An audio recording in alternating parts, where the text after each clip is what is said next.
여러분 안녕하십니까? 아침의 광장 박은정입니다. 대구시가 시민의 건강권 보장을 위해 오늘 지역 공공보건 의료기관 협의체와 함께 건강 불평등 완화를 위한 협력과 소통을 주제로 성과 공유회를 엽니다. 대구시 공공보건의료지원단과 대구의료원, 경북대학교 병원 그리고 대구시 감염병관리지원단이 건강 불평등 완화를 위해서 협력한 사례를 소개하고 공유하는 그런 자리인데요. 대구는 다른 시도에 비해서 유독 소득 격차에 따른 건강 수명과 기대 수명 격차가 커서 2018년 기준으로 각각 12.7년과 6.8년으로 나타났습니다. 소득 수준이 높을수록 질병의 대처가 빠르고 비교적 건강관리에 신경을 더 쓰기 때문인데요. 전문가들은 지자체의 적극적인 모니터링과 획기적인 예산 투자가 이루어진다면 건강 불평등을 개선할 수 있다고 말합니다. 모쪼록 오늘 성과 공유회 자리를 통해서 지역의 건강 불평등을 완화할 정책들 다양하게 논의되고 또 추진되길 기대해 봅니다. 12월 21일 월요일 아침의 광장입니다. 먼저 이 시각 교통 상황과 날씨 듣겠습니다. 윤가영 리포터 전해주시죠. 네, 먼저 고속도로입니다. 대구 부산고속도로 대구 방향으로 동대구 갈림목 부근 91km 지점입니다. 1차로 쪽으로 승용차 4중 추돌 사고가 발생했고요. 경부고속도로는 서울 방향으로 70 물류나들목에서부터 많이 답답합니다. 7곡 분기점 140km 지점에서 144km 지점까지 4km 정도 정체를 보입니다. 중앙고속도로는 춘천 방향으로 다부터널목 나들목 구간으로만 7km 정도 긴 구간 답답합니다. 이어서 시내도로 정보입니다. 신천대로 서대구 나들목 방향으로 수성교 지하차도 나오면서부터 답답한데요. 침산교 나오면서 속력 회복하겠습니다. 동북로는 복현오거리에서 공산수원지 삼거리 방향으로도 신호 앞두고 길게 정체되고 있습니다. 검단로는 검단내거리에서 복현오거리 방향으로 복현오거리 신호 2번 정도 예상하셔야겠고 대학로는 복현오거리에서 경북대학교 서문 삼거리 방향으로도 서행으로 이동하고 있습니다. 태평로는 태평내거리에서 대구역 내거리 방향으로도 신호 앞두고 밀림과 풀림 반복합니다. 마지막으로 날씨입니다. 월요일인 오늘도 온화한 날씨가 이어지겠습니다. 오늘 낮 기온이 대구 19도, 경주는 21도까지 오르겠는데요. 내일은 차차 흐려져 오전에는 경북 동해안을 시작으로 저녁에는 대구와 경북 전 지역에 비가 확대되겠습니다. 비가 그친 후에도 큰 추위는 없을 것으로 보입니다. 현재 대구의 기온은 8.7도, 습도는 88%입니다. 지금까지 윤가영이었습니다. 지역 시사정보 프로그램의 중심, KBS 대구 제일라디오 아침의 광장을 듣고 계십니다.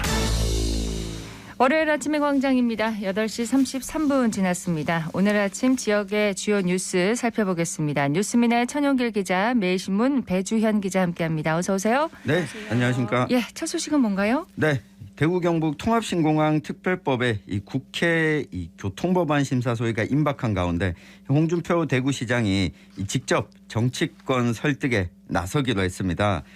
어제 홍준표 대구시장은 이 특별법안의 연내 통과를 위해 모든 일정을 제쳐두고 직접 발로 뛰겠다고 밝혔습니다. 특히 거대 야당인 더불어민주당 쪽 동료의 초점을 좀 모았는데요. 네. 당장 오늘 국회를 찾아서 광주 군공항 이전 특별법을 발의한 민주당 송갑석 의원을 만나서 이 두 법안의 필요성과 차별성을 설명하고 일단 대구 경북 통합신공항 특별법 협조를 요청할 예정입니다. 이어서 내일은 이 최인호 의원 등 민주당 소속 국토위 교통법안 심사소위 위원들을 차례로 만나서 이 설득에 나섭니다. 또 내일 오후에는 이 국민의힘과 이 정부 쪽 이 관계자들이 참석하는 이 당정 협의체에 좀 참석을 해서 이 관련한 법안 통과 촉구를 요청할 예정인데요. 이 당정 협의회가 끝난 다음에는 민주당 소속인 이 김민기 국토교통위원장과 또 개별적인 만남도 가질 예정입니다. 지금 이렇게 더불어민주당 소속 이 국회의원들을 만나는 이유가 지금 대구 경북 통합신공항과 광주 군공항 이전 특별법과 연계를 하자는 이야기가 민주당 내에서 나오고 있기 때문이거든요.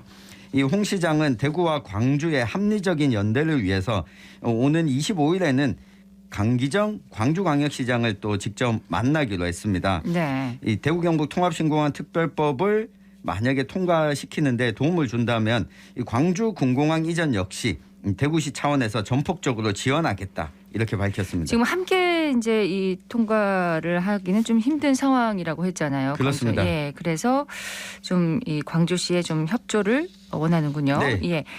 신공항 특별법 언제 그러면 상임위에 예정돼 있는 건가요? 네, 국토위 법안심사 소위의 경우에는 애초에는 23일 열 예정이었거든요. 그런데 지금 개최 여부가 좀 불투명해졌습니다. 더불어민주당 이재명 대표를 향한 이 검찰 수사와 예산안을 두고 지금 여야의 극한 대립 때문에 이 다양한 변수가 좀 생겼는데요. 이 개최 시기를 확정하기는 어려운 상황인데 한 가지 뭐 좀 살펴보면 신공항 관련해서 좀 연동돼 있는 법안인 이 군의군 대구시 편입안 역시 그 행정안전위원회 소위가 이 당초 오늘 예정돼 있었는데 이것도 연기가 됐거든요.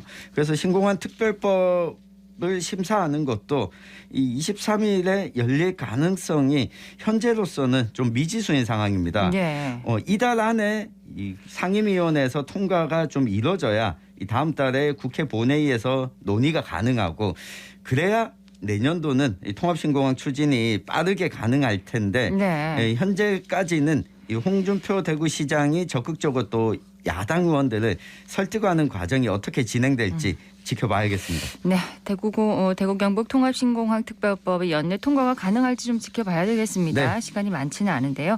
다음 소식 전해주시죠. 네, 대구에 10만 인파를 모으면서 많은 우려를 낳았던 신천지 종교 행사가 큰 혼란 없이 마무리됐습니다. 어제 정오부터 오후 2시 30분까지 수성구 대구 스타디움에서 신천지 신도 113기 수료식이 열렸는데요. 신천지 측은 당초 집회 애정 인원으로 10만 명을 신고했지만 실제 행사에서는 8만 5천여 명이 참석한 것으로 집계됐습니다. 또 이날 45인승 버스 2,500여 대에 나눠 타고 온 신도들은 오전 5시부터 오전 9시까지 4시간에 걸쳐 대구 스타디움에 분산 집결했습니다. 교통대란이 우려됐죠. 네, 맞습니다. 이 2,500대라는 게 현재 대구에서 운행되는 시내버스 1,561대보다 1,000대 가량 많은 수치입니다. 그래서 어제 2,000대가 넘는 차량들은 대구 스타디움에서 신도들을 하차시킨 뒤 주차를 위해 달성군 구지면으로 이동을 했는데요. 스타디움 인근에 2,000대가 넘는 차량을 수용할 부지가 부족한 데다 또 인근 교통대란을 일으킬 수 있었기 때문입니다. 네. 제 주차 공간으로는 달성군 국가산단과 테크노폴리스 인근 도로와 산단 내 부지를 활용했습니다. 뭐 큰 충돌은 없었나요? 네, 맞습니다. 행사가 열린 스타디움 인근에서는 신천지 피해자 연대 등 반대 단체의 집회도 열렸는데 충돌은 벌어지지 않았습니다. 경찰은 기동대 5개 중대를 투입해 교통 및 안전 관리에 힘을 쏟았는데요. 경찰 관계자에 따르면 400명이 넘는 경찰이 투입됐고 특별한 민원도 들어오지 않았다고 합니다. 또 마스크 착용 의무가 없는 실외에서 행사가 진행됐기 때문에 코로나 확산에 대한 우려도 제기됐는데 신도들은 대부분 마스크를 착용했다고 합니다. 네, 8만 5천여 명이면 정말 많은 인원인데 뭐 이에 대해서 좀 대구시의 비판도 있었다면서요? 네, 맞습니다. 그 안전사고가 우려되고 또 이태원 참사가 얼마 전에 있었기 때문에 좀 대관을 허락한 대구시를 향한 비판은 여전했었는데요. 그래서 앞서 대구시의회는 행사를 재검토해달라고 대구시에 요구했지만 홍준표 대구시장은 결격 사유가 없고 또 종교의 자유로 봐야 된다라고 대관을 유지했습니다. 예, 지역 소식 여기까지 듣고요. 이슈 토크로 넘어가겠습니다. 오늘 짚어볼 이슈는 뭔가요? 네, 스토킹 처벌법이 시행된 지 1년이 지났지만 스토킹 범죄를 막기엔 역부족이라는 지적이 나오고 있습니다. 전문가들은 법의 실효성을 높이고 피해자를 보호할 방안을 더 고민해야 한다고 말하는데 관련한 내용 살펴보겠습니다. 네, 스토킹 처벌법 시행 1년을 맞았습니다. 주요 내용부터 좀 먼저 살펴볼까요? 네, 스토킹 행위 유형을 좀 말씀드리면 접근하거나 따라다니거나 진로를 막아서는 행위도 스토킹으로 봅니다. 또 주거 등 부근에서 기다리거나 지켜보는 행위, 직접 또는 제3자를 통해서 물건을 보내는 행위도 스토킹으로 보고 있습니다. 또 주거지에 놓여진 물건 등을 훼손하는 행위도 이 스토킹 처벌법의 범주에 들어가는데요. 네. 이런 스토킹 행위를 지속적 또는 반복적으로 하면 스토킹 범죄가 되고 스토킹 범죄 처벌법에 따라서 3년 이하의 징역 또는 3천만 원 이하의 벌금, 또 흉기를 휴대 시에는 5년 이하의 징역 또는 5천만 원 이하의 벌금으로 처벌할 수가 있습니다. 네, 지속적 반복적입니다. 예, 법 시행 이전과 이후에 어떤 달라진 점이 있나요? 우선 스토킹은 범죄다라는 이런 인식이 좀 확산이 됐습니다. 그래서 스토킹 신고 건수가 대폭 늘어났는데요. 대구 경찰청에 따르면 스토킹 처벌법이 시행된 지난해 10월 21일부터 올해 9월 30일까지 스토킹 신고는 모두 1,239건으로 접수됐습니다. 이는 전년 동기 대비 4.3배 증가한 수치라고 합니다. 그렇군요. 하지만 문제는 좀 이렇게 신고가 늘어나면서 가해 행위도 법망을 피하기 위해서 더 교묘해지는 실정인데요. 대구 여성단체에 따르면 최근 가해자들은 피해자를 협박한 증거물을 남기지 않기 위해서 중국에서 사용하는 채팅 애플리케이션 위챗을 사용한다고 합니다. 위챗은 대화 내용을 삭제하면 흔적이 남지 않기 그렇군요. 때문에 그 막상 스토킹 수사가 들어가도 증거물을 확보하기가 어려워서 처벌이 쉽지 않습니다. 수법이 더 교묘해지고 있군요. 스토킹 처벌법이 시행됐지만 스토킹 범죄를 막기에는 역부족이라고 하는데 그 이유는 뭔가요? 네, 일단 피해자가 스토킹 신고를 하더라도 이 가해자에 대한 처벌이 단순주의나 이 과태료 등에 그치는 경우가 다반사이기 때문입니다. 이 경찰의 스토킹 피해자 보호 수단이 긴급 응급 조치와 잠정 조치가 있는데 이 긴급 응급 조치는 100m 이내 접근을 금지하고 이 전기통신의 접근 금지 등을 말합니다. 이 경찰이 직권으로 명령할 수 있고요. 이 잠정 조치는 서면 경고, 접근 금지, 유치장 유치 등 1호에서 4호로 구분이 되고 경찰이 신청하면 이 법원이 결정합니다.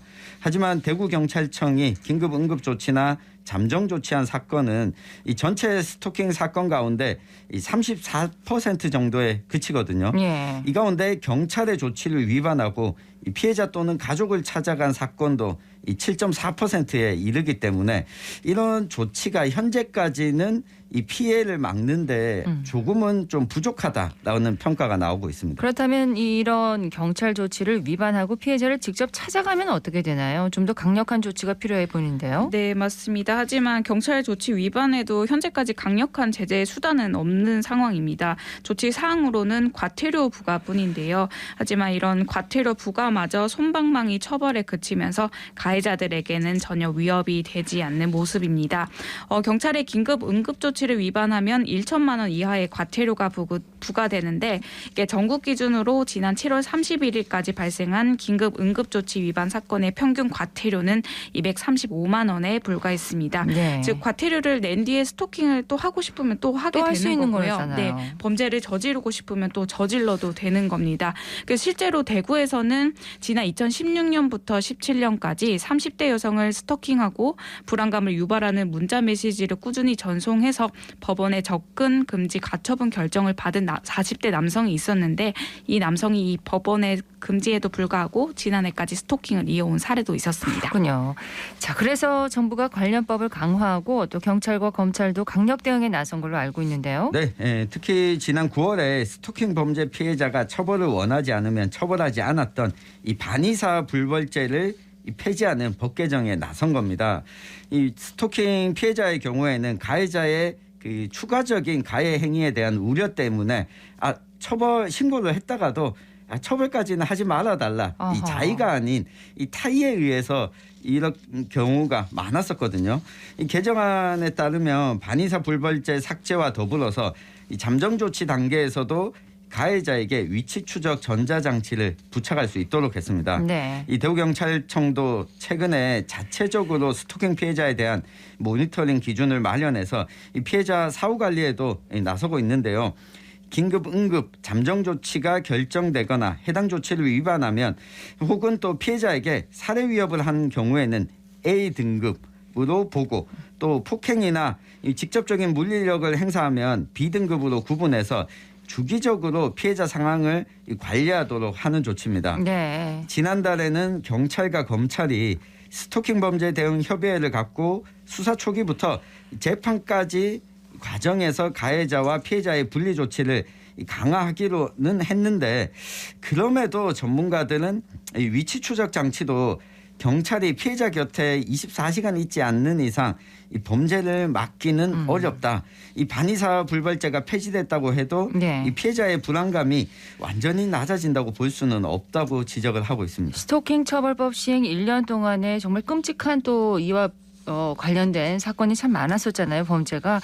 앞으로 어떤 점이 좀 더 강화되고 보완돼야 할까요? 우선 수사기관 내부에서는 스토킹 처벌법 개정 등을 통해서 촘촘한 법적 근거를 좀 갖춰야 된다라는 그런 목소리가 나오고 있는데 뭐 예를 들어 스토킹 범죄 관련 잠정 조치 신청 가능 주체를 현행 검찰에서 경찰로 좀 확대할 필요가 있다고 합니다. 네. 그리고 무엇보다 스토킹 피해자들을 좀 최일선에서 만나는 여성계에서는 스토킹 초기부터 피해자와 가해자를 즉각 분리하는 초강력 대책이 필요하다라고 강조하는 모습인데 초기부터 좀 초강력 대책이 필요하다. 네, 맞습니다. 예. 이게 실제로 스토킹 신고가 들어온 후 경찰의 이제 경고 등의 이제 현장 조치 후에도 가해자가 피해자 주변을 서성이다 2차 가해를 일으킬 수 있는 가능성이 되게 크다고 합니다. 네. 하지만 이 징후를 파악하기 쉽지 않으면서 이 여성계도 어떻게 대처해야 될지 굉장히 난감해하는 상황이고 또 초기 대체를 제대로 하지 않으면은 가해자는 이 정도는 괜찮겠지 하는 잘못된 인식을 갖기 때문에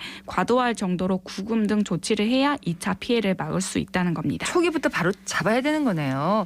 자, 스토킹 범죄에 대한 인식도 더 많이 좀 개선이 돼야 되겠죠? 그렇습니다. 무엇보다 피해자들이 일상적으로 느끼는 공포감을 스토킹이다. 이렇게 인식할 수 있도록 개선해야 한다고 입을 모으고 있습니다.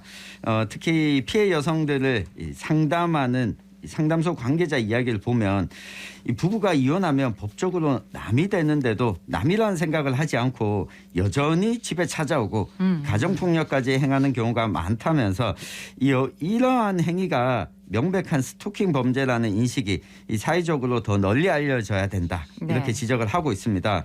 이 가해자에 대한 사전관리도 스토킹 범죄에 관한 예방책이 될 수 있다는 이야기가 있는데요.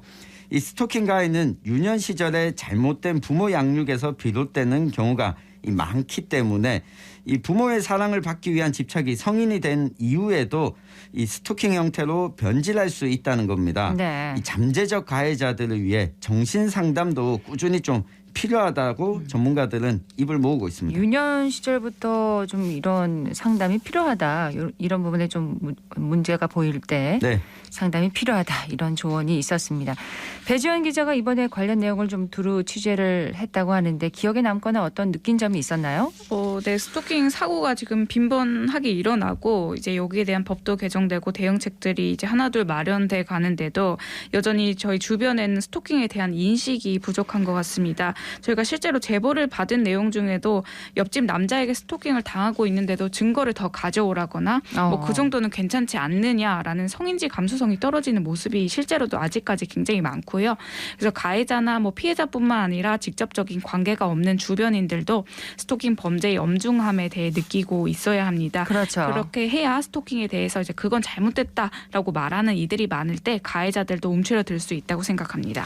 네, 저도 배 기자 이야기를 들으면서 한번 좀 돌아봤습니다. 이 살면서 네. 단 한 번이라도 상대방이 스토킹이라고 느낄 만한 상황을 제가 만들지 않았을까. 이 생각해 보면 학창 시절에 그랬을 수 있겠다라고 하는 생각이 들었습니다. 네. 이걸 다시 말하면 이게 스토킹 이것이 누군가를 힘들게 할 수 있는 이 범죄 행위가 될 수 있다는 인식에 따라서 좀 달라지는 것 같다는 생각이 들었습니다. 뭐냐면 한 20년 전에는 이러한 저의 행위를 스토킹이라고 전혀 인지하지 못했고 이 사회적으로도 그것을 두고 스토킹이라고 별로 우려하지 않았었습니다. 그렇죠. 그런데 지금은 좀 달라졌죠.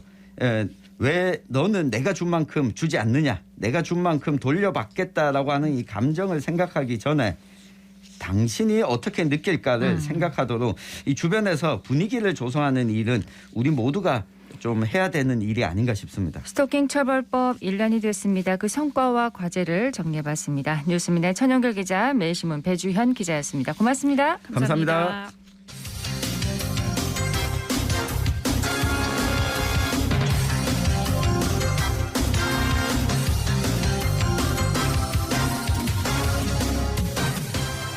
8시 49분 지났습니다. 인생 전환기에 있는 우리 지역의 청년들이 보다 나은 삶을 준비할 수 있도록 청년의 다양한 경험과 정보를 나눕니다.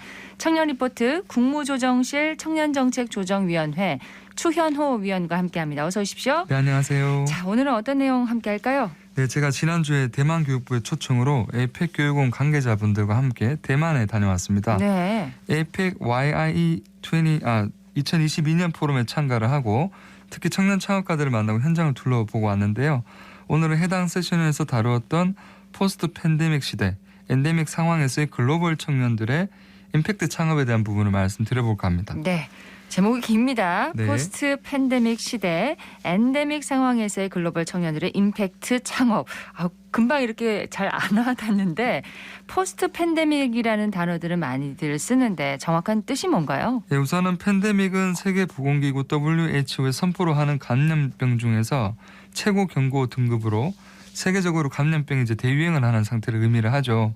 이게 팬데믹으로 잘 아시다시피 6단계인데 동물에 한정된 그런 감염 단계인 1단계에서부터 대륙간으로 전염이 된 6단계까지 그렇게 상향하게 됩니다. 네. 팬데믹이라는 단어는 전염병이 유행하고 있는 그런 단계라고 보시면 되고 엔데믹은 이제 감염이 점차 사라지고 있다 하더라도 보유한 치료제 그리고 백신 같은 것으로 감염자의 중증도가 많이 낮아진 상태를 의미합니다. 아직은 조심스러운 면도 있지만 코로나 상황이 장기화되면서 포스트 팬데믹, 즉 엔데믹 상황으로 분류하는 사람들이 많아지고 있죠. 네. 그러면은 대만에서 열린 이 YIE 이 포럼은 어떤 포럼인가요? 네, Y는 youth, 즉 청년을 의미하고요. I는 이노베이션, 혁신의 약자입니다. 그리고 E는 entrepreneurship이라는 기업가 정신의 약자인데요. 합해서 청년, 혁신, 기업가 정신을 모두 다루는 그런 포럼이라고 보시면 되겠습니다. 아무래도 세계적으로 팬데믹 이후에 큰 변화가 생기고 나면서 여러 포럼들이 엔데믹 상황에 대한 주제로 그런 내용들을 많이 다루는 경향이 있는데요. 네. 포럼에서 다루는 주제들의 제목과 슬로건을 자세히 살펴보면 앞으로의 분야별 트렌드가 눈에 띄게 보인다고 해도 과언이 아닙니다. 네. 지금 우리가 살고 있는 이 상황이 포스트 팬데믹 또 엔데믹 상황이잖아요. 네. 이 상황에서의 글로벌 청년들의 임팩트 창업 이런 내용인 것 같은데 어떤 주제들이 그럼 주요하게 다뤄졌습니까? 네, 말씀드렸던 것처럼 엔데믹 상황에서의 우리 청년들이 글로벌 상황에서 지속적이고 혁신적인 방법으로 이전과는 다르게 지속 가능한 확보를 비즈니스 모델을 만든다던가 그런 논의들이 많이 오갔는데요. 특히 성장 가능한 비즈니스 모델을 만들기 위한 여러 논의들이 다뤄졌습니다. 스타트업을 육성하는 대학과 벤처 캐피탈 그리고 중간 지원 체계 기관에서부터 청년 당사자 그리고 현재 상황을 객관적으로 분석하는 데이터 분석가들 전문가들의 총 출동을 했는데요. 네. 그 엔데믹 상황에서 혁신을 담보하기 위한 기술의 중요성이 무엇보다 크게 비중 있게 다뤄졌습니다. 한편 또 중요한 이슈 중 하나가 요즘 우먼 엔터프리너십이라고 해서 여성 기업가 정신에 대한 부분도 비중 있게 다뤄졌는데요. 그 프로페셔널한 일과 개인적 삶 사이에서의 균형을 갖추는 부분인 워킹라이프 밸런스 부분도 요즘 한국에서 주요한 이슈인데 네. 대만 해당 포럼에서도 중요한 토론의 주제였습니다. 그중에서 가장 인기가 많았고 관심도가 집중된 세션은 엔데믹 상황에서 중소 그러니까 비즈니스 오너들이 어떤 식으로 반응을 하고 회사를 운영해야 하는지에 대한 부분에서 많은 현장 질문들이 오갔습니다. 네. 그중에서 특별히 인상 깊었던 부분이 있었나요? 네, 대만 국립기술대학에서 해당 포럼이 3일가량 개최가 되었는데요. 가장 인상 깊었던 부분은 첫째 날 마지막 세션으로 진행이 되었던 스타트업 벤처 생태계가 엔데믹 상황에서 어떤 변화를 일으키고 있는지 스타트업 대표들의 패널 토크가 특히 인상에 남았습니다. 그 해당 부분에서 팬데믹 상황에서 오히려 회사를 안정적이고 탄탄하게 만들어간 대만을 대표하는 청년 기업가들이 미국과 대만 현지에서 화상과 현장 발표를 통해서 자사의 케이스를 공유를 해주었는데요. 네. 코로나 상황에서 오히려 기회를 잡은 회사들의 경우는 대다수가 자사의 특별한 기술을 부여하고 있는 경우가 많았습니다. 기술이 있었던 거군요. 네, 단순한 서비스업이 아니라 그 기술 기반의 핵심 코어를 바탕으로 비대면 상황에서 동반되는 불편함을 줄여준 사업체가 성장과 더불어 큰 성공을 이루고 있는 상황이었습니다. 네. 위기 가운데 기회를 잡는 건 역시 특별한 기술이었군요. 네. 청년 창업 파트에서 특히 눈여겨보셨던 부분이 있었나요? 네, 제가 한국장학재단 창업기숙사 운영위원을 맡고 있기도 하고 또 대구 청년센터에서 창업 멘토 활동을 몇 해째 이어오게 있다 보니까 한국에서 젊은 청년 창업가들의 비즈니스 모델 발표를 드릴 기회가 많은데요.